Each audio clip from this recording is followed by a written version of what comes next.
Hi guys! For today, I'm going to share the 5 self-help books that changed my life.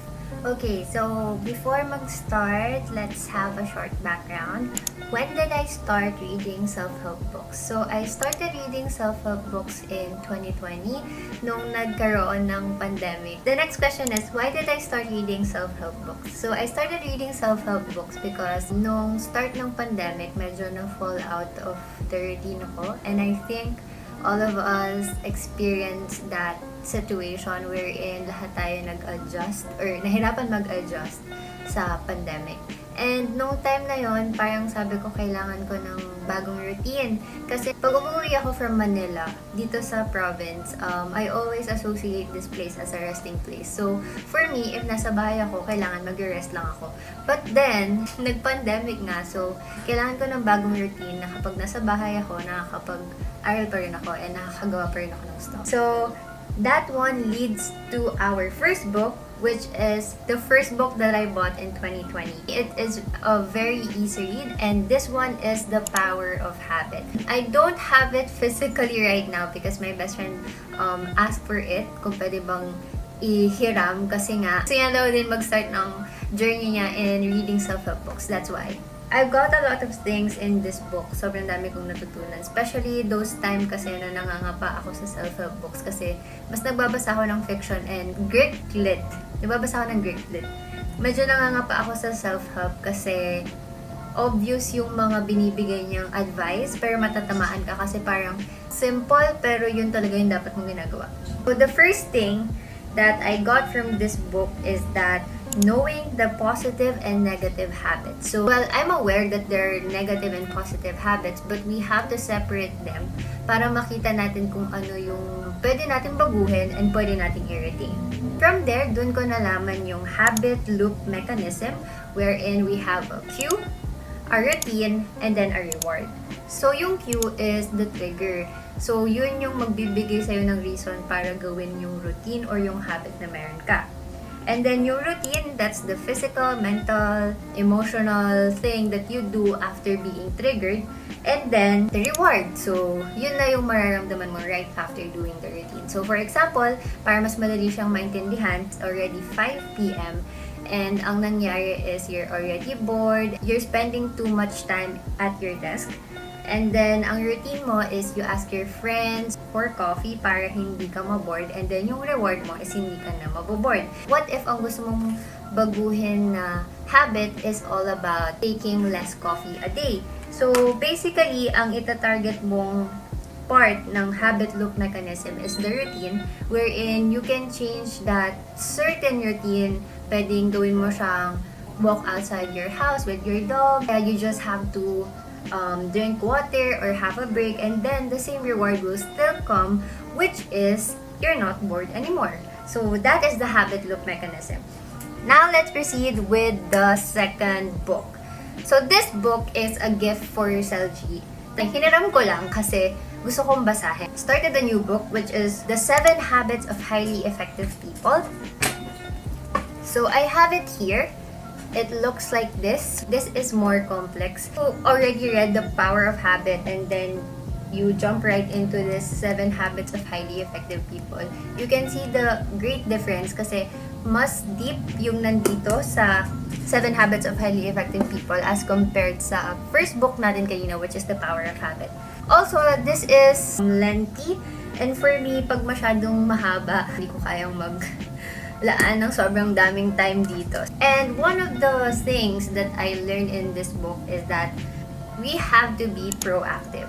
So, ang ibig sabihin lang nun, you control your life and then you allow yourself to think through every problem that you have or every situation that you have. Tapos doon, ikaw nang bahala kung paano mo siya susolusyonan. In this book, I also learned about the quadrants. So, we have quadrants 1, 2, 3, and 4. Basically, ang sinasabi lang dito is the quadrant number 2, which is not urgent but important, is the most important. Kasi ito yung mga things na hindi naman talaga natin kailangan agad-agad gawin, pero importante. For example, meditation. Meditation is very good for our mental health and for our mental clarity. Especially if hindi ka naman talaga nagme-meditate. It is not your top priority and pwede mo siyang i-neglect kasi nga, hindi, para sa'yo, hindi naman siya ganun kailangan, hindi siya ganun ka-urgent, but it is very important. In this quadrant, one would be able to see balance, discipline, and control. And the last one that I learned from this book is that we have to sharpen the saw. It's very important because ngayon ko lang din napansin to, yung Habit 7.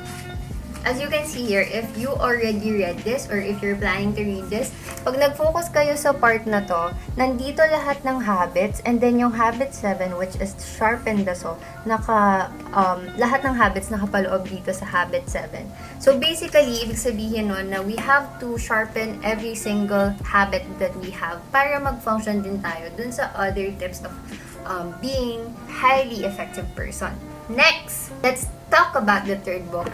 This is the book that I read from 2021 to 2022 because I started it December. Tapos, natapos ko siya the next month na kasi masyadong madaming ganap ng 2021 no December kasi nga holiday. This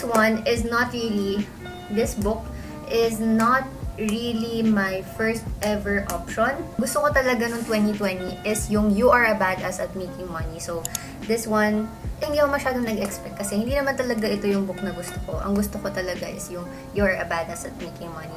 But that time, hindi ko siya mabili, yung You're a Badass at Making Money. Kasi nga, wala naman akong allowance and wala naman akong maiipon and mai-invest. So, I don't see the importance of having that book. And sabi sa akin ni G, kunin ko na kasi nga, it's okay lang naman. Pwede mo namang i-increase yung financial IQ mo even if you're not starting yet. But hindi ko pa rin binili at ito nga yung binili ko. Nagulat ako sa content niya kasi parang yung book na to nag-resonate sa kung ano yung nararamdaman ko nung time na yun. And one of the things that I learned in this book is we do not have to compare ourselves to other people. That is very cliche, but it's supposed to remind you every day na hindi mo dapat kino-compare yung achievements and yung life mo from other people because then you will not be contented with the life that you have right now. Also, this book taught me that we have to tap in the real version of ourselves kasi dun tayo mag-shine kasi people will appreciate more those people who are very true to themselves. I like this book kasi every chapter makikita nyo na love yourself. Although it's paulit-ulit, we have to be reminded that we have to love ourselves. Kasi pag hindi rin tayo makakapagbigay ng enough love from other people and we will not appreciate ourselves. Okay, nakat. So, I also put it on my notes. It will help in the journey of self-love. And this book reminds me that, katulad ng sinasabi ko kanina, meron kasing reminder ng self-love, love yourself, always put yourself first. And that is very important because the more that we love ourselves, the more that we are willing to give the extra love that we have to other people. And we don't need other people to fill it up for us kasi we already have too much and hindi na natin kailangan ng ibang tao para lang makompleta tayo. Okay, next. I also resonated with this book kasi merong part dito, may chapter dito and pinost ko yun sa Instagram. Ito yun. And maraming friends ang nag-ask sa akin kung anong book to kasi nga, it also has a content about manifestation. For me, I greatly believe in manifestation because I experienced it firsthand. I have a lot of things that I manifested. I feel like it really depends on the person if you believe in manifestation, but merong part dito about manifestation and raising your vibration, and I like it so much and my friends like it so much. Manifestations do work for me and to anyone and for anyone who believes in it. Okay, the fourth book, wait, let me get it. Kunin ko na. Now let's proceed with the fourth book, and this one is also recommended to me by a friend. I purchased it this year and mabilis ko siyang natapos because this is very direct to the point and I love that it's very short but it has a lot of content. And for me, kapag maikli yung book, mas na-absorb ko siya. For me, I don't really plan to live a long life, yung mga more than 90, 100, but I want to live a healthy life when I'm already at that age ng mga 70 to 80. So, yun lang yung goal ko. Yun lang talaga. And I don't know, something about this book na i-compare ko sa setting ng home siya. Although Korean yun. Pero kasi diba yung place nila doon is mostly dominated by older people. So, I feel like nanonood ako or na-imagine ko yung mga characters ng home siya habang binabasa ko to. And wala, crush ko kasi si Ana. Hong Ban siya. Okay, so speaking of wanting to live up to 70 to 80 years old, syempre, hindi naman tayo makakatagal dito sa mundong to kung nasisira na ang Earth. And I want to use this opportunity to let everyone know about the current situation of our environment and the Earth in general.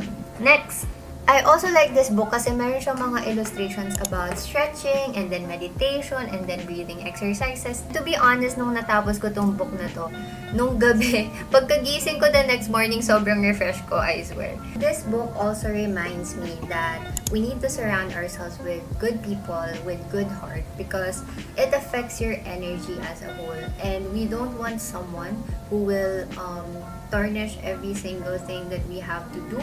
We don't need someone who makes you feel that you're not doing enough. We don't really have to apologize when we think that we have to cut off a certain person that does not do you good, because for me, the most important thing or the most important factor to maintain your sanity is your peace. Better yet, protect your peace and then everything else will follow. Now, down to the last book. This one is The Power of Now. This book is a progress because I haven't really finished it. Alam niyo yung book na parang pag binasa niyo, pinapatamaan ka, ganun, Debs, ganito yung book na yun. Gusto ko siyang dahan-dahanin kasi nga, since I'm very much relating to this book, I want to absorb one chapter at a time kasi baka mamaya hindi ko na ma-absorb yung ibang parts and I'm just reading it just for the sake of reading and not for the sake of absorbing the advices. So, dinadahan-dahan ko siya. From the 3 chapters, I learned a lot already. And the first thing that I learned is that you are not your mind. We have to view ourselves as a watcher of our mind rather than the mind controlling us, because dun magsa-start yung mga overthinking and all the things related to it. The one thing that I learned from this book also is that we need to live at the present moment. And before, sobrang fan ako ng multitasking. Mga time na yun, I think anyone can relate to it. So, sobrang dami mong ginagawa. Ang last resort mo na lang talaga is mag-multitask. So, you have to do something here while doing something here. Ngayon ko lang na-realize na hindi naman pala kailangan mag-multitask palagi, because multitasking is already overrated in our generation, because the more that we multitask, the more that we sacrifice the quality of the output that we are doing or that we are supposed to do. So to me ngayon, dinadahan-dahan ko na ang buhay. I live my life day by day, and since I cannot give a full talk about this book because hindi ko pa nga siya tapos, ang pinaka natutunan ko dito is that stress is caused by being here but wanting to be there. So basically, we have to focus on the now. Focus lang talaga on the now in order to avoid overthinking of the past and the future. I already talked a lot and I feel like I shared almost all the things that I learned. If you are interested on the books that I've shared, I will try my best to put everything below together with their prices para mas madali nyo ma-access. And that's it for today's video. Don't forget to comment and like on this video and subscribe to my channel for more content. I will see you in the next one. Bye! Ever since the day that you went away.